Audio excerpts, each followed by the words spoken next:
અને એવા વ્યક્તિની આ સ્ટોરી છે જેની પત્ની હોસ્પિટલમાં છે અને ઘણી બધી કોમ્પ્લિકેશન્સ છે એને, અને ફાઇનાન્શિયલ પ્રોબ્લેમ બહુ જ છે. એટલે એની પાસે લિટરલી પૈસા જ નથી અને એ કેવી રીતે સર્જરી કરાવડાવે, કેવી રીતે આ સિચ્યુએશનમાંથી બહાર કઢાવે અને ડિલિવરી માટે પૈસા આપી શકે. બિકોઝ વી ઓલ નો જ્યારે એક ફાઇનાન્શિયલ પ્રોબ્લેમ હિટ થાય ને ત્યારે માણસ કંઈ પણ કરે એમાંથી બહાર નીકળવા માટે.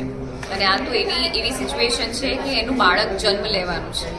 સો ઇટ્સ અ ફિલ્મ જે જેન્યુઅલી તમને બહુ જ તમારા હૃદયને ટચ કરી જશે અને તમને લોકોને બહુ જ ગમશે. સો અને ટેડામાં યુનિક વસ્તુ એ છે કે જ્યારે તમારા ઘરમાં બાળક જન્મવાનું હોય તો આપણું બધું ફોકસ માં ઉપર હોય કે માં કઈ પરિસ્થિતિમાંથી ગુજરે છે, એમનો પેઇન, એમની સફરિંગ.